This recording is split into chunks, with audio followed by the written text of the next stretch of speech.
Not every passport stamp is a promise. Some lead to pain. But today, we bring you the story that just might end with hope. This afternoon, we are confronting the delicate balance between opportunity and risk and the urgent responsibility we all share in protecting and empowering South Africa's youth. Just last month, the world watched in shock and horror as reports emerged around the so-called Alabuga Start program in Russia, marketed to young South African women as a glamorous international career. It allegedly spiraled into long shifts, withheld passports, drone assembly lines, and now active human trafficking investigations. It's a painful reminder. Not every overseas opportunity offers is what it claims to be. And in a world of flashy promises and fine print, asking tough questions could be the most powerful act of protection. But today, we turn the spotlight to something different, because there are still international programs that claim and are credible, carefully structured and designed to uplift, not exploit, young South Africans. One of them is launching now, the International Scholarship Program backed by LG-CETA, INCETA, and the Chinese Cultural International Education Exchange. It offers 500 fully funded scholarships spanning all 9 provinces, giving young South Africans the chance to study in China for 3 years. It is everything it promises to be, or is it? That's the question. And to answer it and to talk to us about it is the CEO of the LG-CETA, Inileng Mulite, joins us now in studio here. Inileng, good afternoon. Thank you so much for your time. Really do appreciate it. Tell us about this program. Good afternoon, Oliver, and good afternoon to your viewers and also my beneficiaries from local government CETA and insurance CETA. The project that we are here to talk about today, it's a launch that will happen on the 23rd of September in the People's Republic of China, where we've embarked as an organization working together with insurance CETA to help the pressures that we have with our 26 public universities in our country. As you'd know, that the access to universities unfortunately cannot give the numbers that we are getting from our matriculants. And as a local government CETA and insurance CETA, we had to explore and look at an international opportunity where we can take our young people who have lost hope, who matriculated before 2024, to go and study in the People's Republic of China in 13 different universities. And I must correct, when you started with your preamble,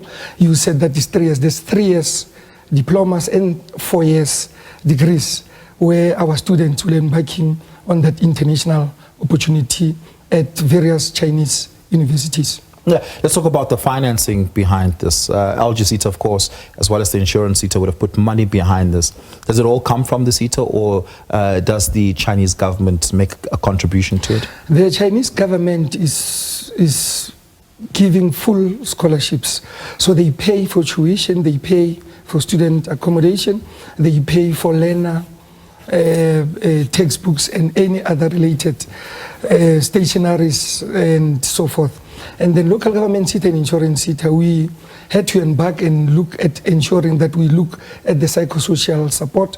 We had to make sure that we assist learners with passport. We had to make sure that we assist them also with medical insurances and also flight. Each and every year our students will be going, like they are starting to travel on the 17th, and then after 10 months they come back.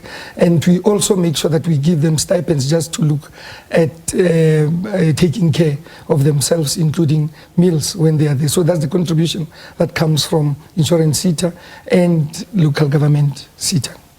We've had international student exchange programs supported by various government entities in the past, right? Some provincial governments, for instance, supporting young South Africans to go and study medicine in Cuba, for instance, or medicine in China. And many of them have reported experiences that aren't necessarily pleasant. In fact, in the instance of students studying medicine in China, many of them later on found that they were underfinanced and were somewhat stranded there. How do we risk-proof a program like this?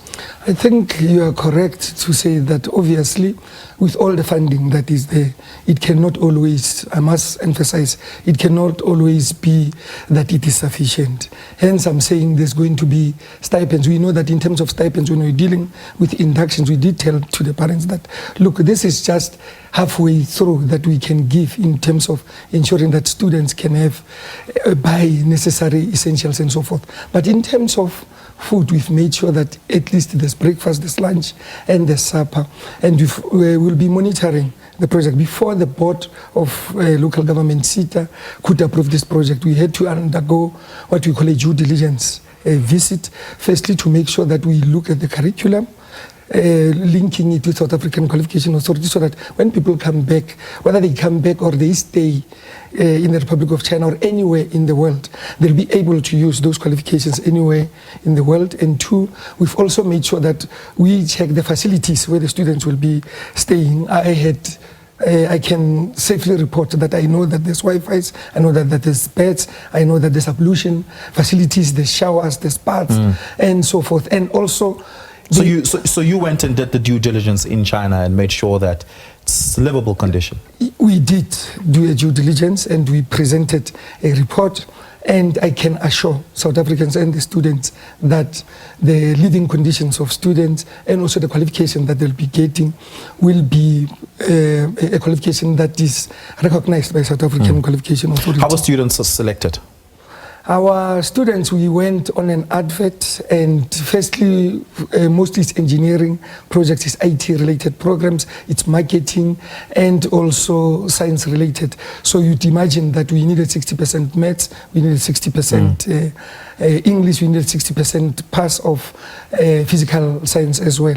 And we went through adverts, and students have been applying, and there was a team that was put forward between LG SETA and Insurance SETA, who went through the criteria. And most importantly, we are offering what we call pre and post psychosocial support, working together with higher health, just to make sure that students are prepared.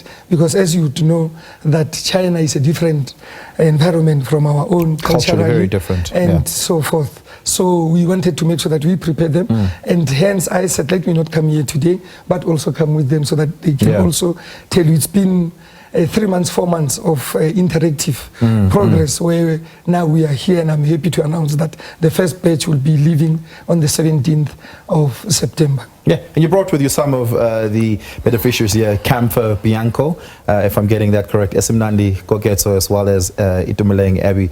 Camphor, let's start with you. What are you going to be studying? I'll be studying computer technology in Minyang at the Normal University of Minyang. So what intrigued me about it is that the opportunity just isn't for me, but to improve the generation after me. So basically, me going to study is providing a sense of, let's say, for instance, improvement in my family's life and the people around me in my community, to show them that anything's possible if you dedicate yourself to it, if you discipline yourself. Yeah. Where are you from? I'm from Boksburg. Okay. Where are you from, Esimnandi? I'm from Krugersdorp. And what will you be studying? I'll be studying New Energy Automobile Technology. What's that?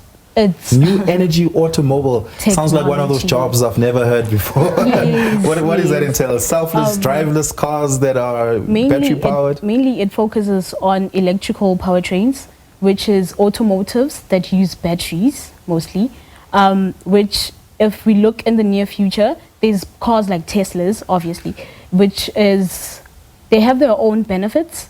They will lower on greenhouse gases. They will lower on costs, mostly on fuel. So they're being introduced in South Africa little by little. And obviously, looking at the unemployed youth, there's no one here that has that experience. So with me, it was an opportunity to go and study and have that experience, so that when I come back, I know that I will be fully experienced, and I will like work on that department. Itumeleng, what will you be studying, brother? I'll I'll be studying mechatronic engineering. What's that? It's like a combination of mechanical and electrical engineering. Also automation and mathematics modules, and even a bit of computer science inside. Yeah, as you know, China is one of the AI capitals of the world, right? Machine learning, artificial intelligence has overtaken its engineering disciplines, studies and practices. Is that what you hope to gain from this? Yes, I hope to gain something like that, even start my own company in South Africa so that I can empower more youth. Yeah.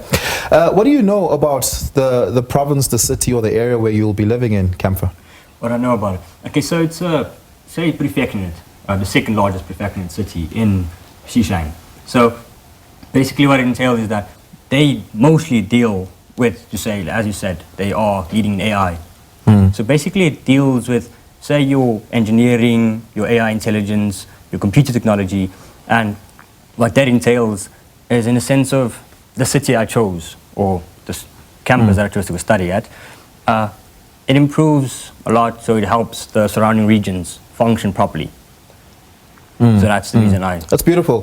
Esimnandi, is your family nervous about you leaving the country at such a young and tender age?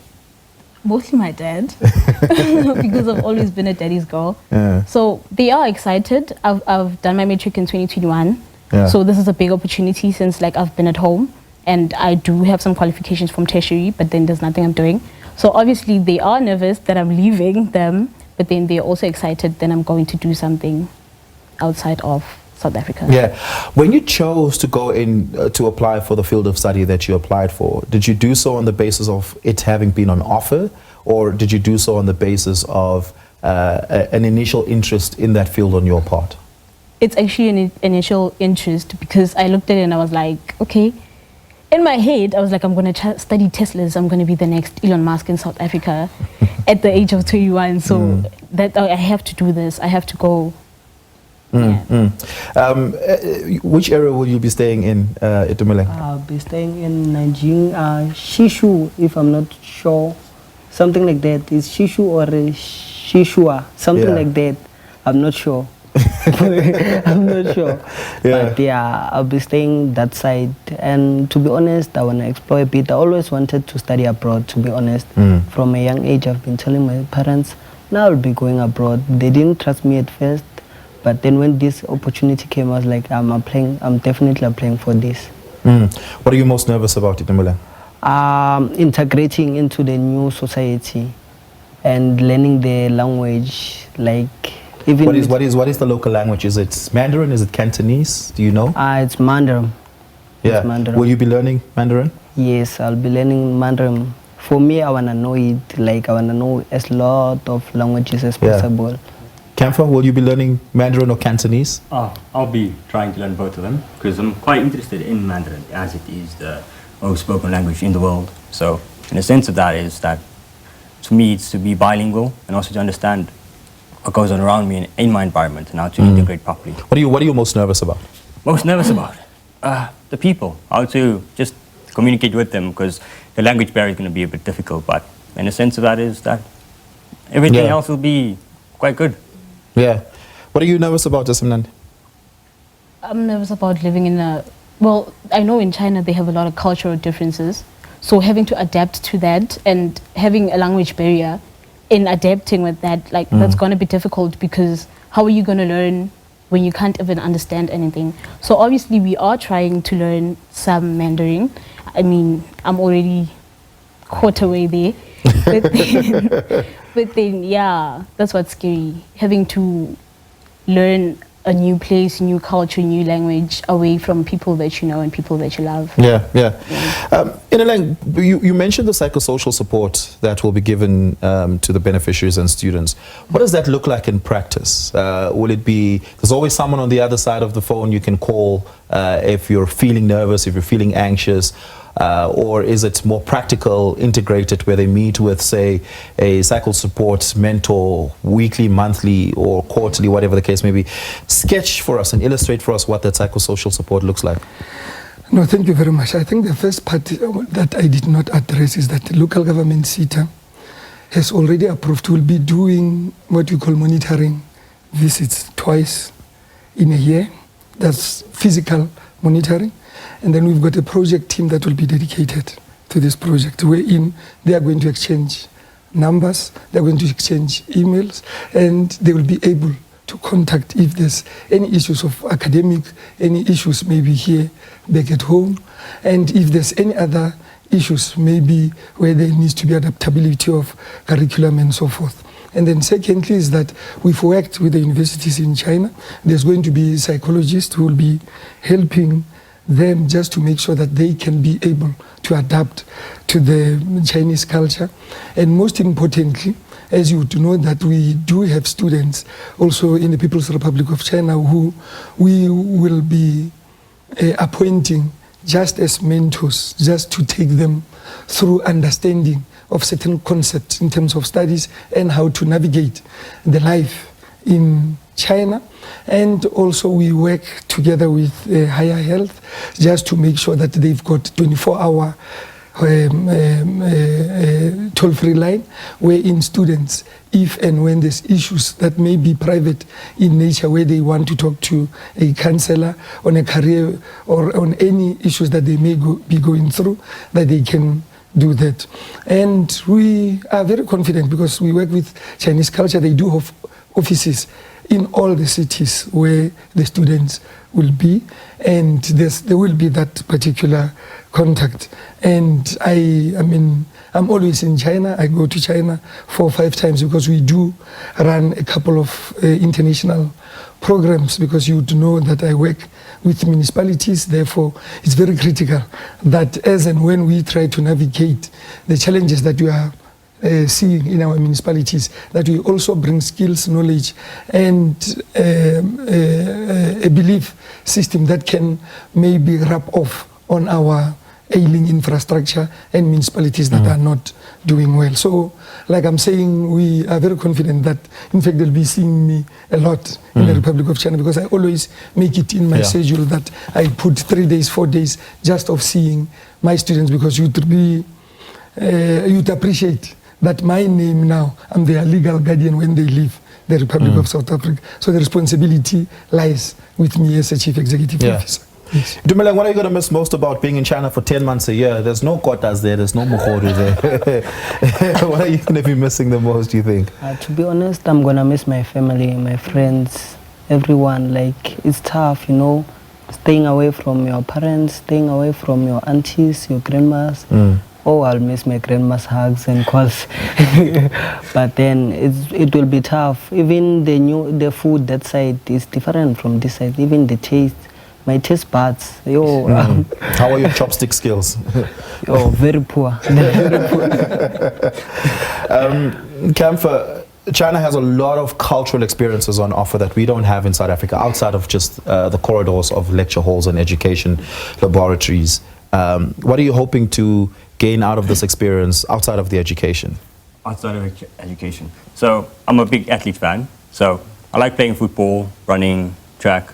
So as seen in China, they are improving with their athletics, but also in a sense of what I want to do, in an aspect of not also just studying, but also learning about the environment, how it can help and assist in the Chinese region. So in that sense is that I'm quite sorry for that. I'm quite encouraged to do more that side. So just not being held back by just my studies, but obviously I'll put my studies first. So absolutely. Yeah. Esimnandi, yourself? Yeah. Mostly I like cooking. I did go to culinary school. Oh, fantastic. Yes. So I would like to learn. Obviously the dishes are different. So I'm very eager on learning about that. I would like to learn more about the culture. I like knowing about people's cultures, and like learning about new environments. I like learning about new people, how they live, how they grew up. I'm going to be interested in studying the place, obviously as a hobby, outside of what I'll be studying, because I'll need to keep myself busy too, right? So, yeah. So you'll add that to your culinary resume and repertoire, to learn how to boil pork in the north of China, learn how to fry the same pork in the south of China, and have that experience. It's beautiful. All the best to you guys. Do make the most of it, enjoy it, live life, explore, it certainly is a once-in-a-lifetime opportunity. Thank you so much, Ineleng, for the support that the LGCTA and, of course, your counterparts at INSETA have lended towards this, and, of course, making sure that 500 dreams are becoming realized and actualized. Really do appreciate you guys coming in.